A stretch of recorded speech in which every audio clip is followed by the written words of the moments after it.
Pendidikan Pancasila dan Kewarganegaraan. Nah, temanya hari ini adalah tentang musyawarah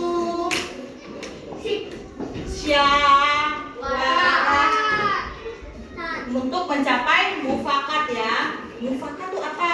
Musyawarah itu apa? Nah, kita bahas. Musyawarah itu adalah suatu kegiatan berkumpul untuk menentukan suatu tujuan yang sama. Jadi misalnya, musyawarah itu berkumpul bersama untuk memecahkan suatu masalah.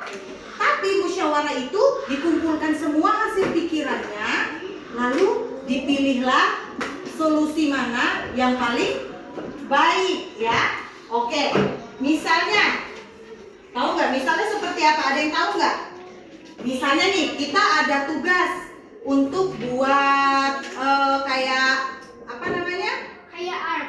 Art, bisa. Misalnya kita ada mau bikin seni rupa ataupun seni melukis misalnya. Nah, kita membagi tugas kan. Nah, sebelum kita membuat tugasnya, kita berkumpul dulu seperti diskusi. Nah, musyawarah tuh hampir sama seperti diskusi. Iya, untuk kayak oke, kita duduk sama-sama. Misalnya Kirsten, misalnya Brian, terus Beatrice duduk berempat, and then bilang kita lagi mau menggambar gunung. Lalu apa yang kita butuhkan?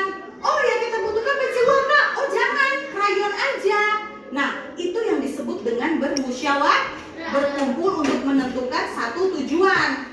Ya, jadi ketika kenapa krayon? Kalau krayon kan kotor, mendingan pensil color. Tapi pensil color itu warnanya tidak begitu tebal. Nah, itu diskusi, itu musyawarah namanya, saling berdiskusi untuk menentukan oke, jalan tengahnya. Misalnya Kosten bilang oke, yang aman mungkin supaya rapi kita pakai cat air aja atau cat minyak supaya dia cepat kering, hasilnya warnanya bagus. Kita hanya perlu lebih hati-hati supaya warnanya tidak berbelepetan ya. Jadi di situ artinya pembelajaran ini tuh untuk meningkatkan supaya kita nih belajar untuk bisa menghargai pendapat teman. Jadi kalau teman ngomong, aku maunya krayon, jangan, nggak boleh krayon. Nah, itu nggak boleh.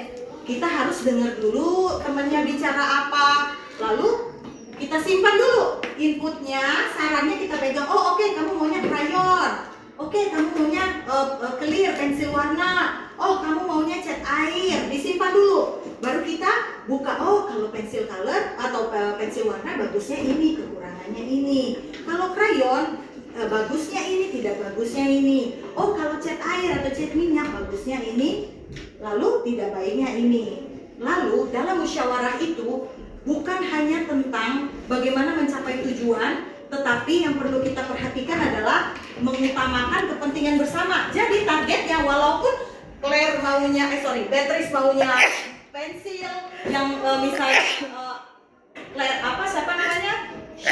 Maunya pensil krayon, tapi berbeda, tapi yang paling utama adalah untuk kepentingan bersama. Jadi tujuannya gimana?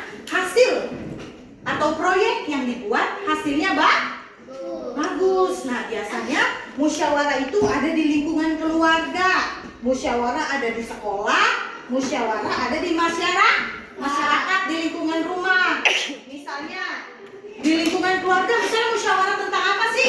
Oh, ada satu rumah, ada mami, papi, Brian, Jaden misalnya ya. Ini misal ya. Nah, musyawarah di rumah tuh duduk, rumahnya kotor nih. Ya udah, nanti Jaden cuci piring. Terus Koko Brian yang sapu lantai misalnya, mami yang cuci pakaian gitu kan, papi yang kerja cari uang misalnya, seperti itu. Itu namanya musyawarah, duduk sama-sama. Ini gimana ya supaya rumah itu jadi bersih dan rapi. Nanti semuanya dikumpulkan, itu namanya bermusyawarah untuk bisa-bisa sepakat menentukan jawaban ataupun jalan keluar dari suatu masalah. Lalu dari musyawarah ini kita belajar apa aja? Pertama, menghargai pendapat orang lain.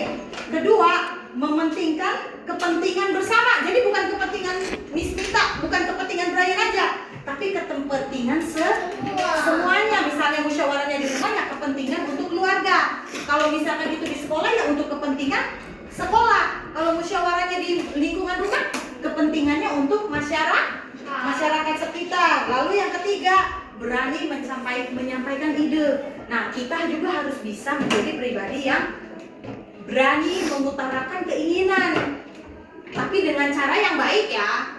Dengan cara yang baik, tidak boleh marah-marah, tidak boleh ngotot, tidak boleh. Harus dengan cara yang baik. Misalnya kayak tadi, aku maunya pensil color, aku maunya krayon, aku maunya cat air. Tapi misalnya Kak bilang tidak, yang boleh hanya krayon. Nah, itu tidak boleh. Tidak boleh. Iya, harus kita belah sama-sama, kita coba telisik sama-sama. Harus mau mengutarakan tapi dengan cara yang baik. Lalu yang terakhir, setelah semua kegiatan musyawarah itu dari menghargai, mengutamakan kepentingan bersama, lalu berani menyampaikan ide, yang terakhir yang harus siapkan adalah hati yang lapang dada. Lapang dada itu apa, Miss Mita? Sabar menerima keadaan. Jadi misalnya sudah nih musyawarah tentang pensil color, krayon dengan cat air. Lalu misalnya yang menang krayon. Ya, yang tadi mengajukan cat air dengan pensil warna harus bisa menerima karena kita sudah membahasnya, kita sudah buka, kita sudah teliti. Oh, kalau krayon itu lebih bagus daripada cat air karena dia belepetan, Miss. Karena dia airnya banyak, Miss. Lalu kalau pensil warna itu kurang bagus, Miss. Warnanya kurang naik. Jadi menurut saya krayon jauh lebih baik daripada pensil warna ataupun cat air begitu. Ya, jadi ingat, ketika suatu ada masalah, kita harus berani berbicara dengan cara yang baik. Jadi kita bermusyawarah untuk menimbulkan atau menghasilkan suatu solusi pada suatu masalah, bukan musyawarah menjadikan keributan, tidak boleh ya. Jadi jadi musyawarah itu untuk apa? Berani mengutarakan pendapat. Terus apa lagi? Menghargai sesama. Yang ketiga apa lagi? Bersama diskusi. Mengutamakan kepentingan bersama. Dan yang terakhir tadi apa? Diskusi. Dan ketika mempunyai hasil harus berlapang dada. Oke, kids, thank you. Sampai ketemu minggu depan.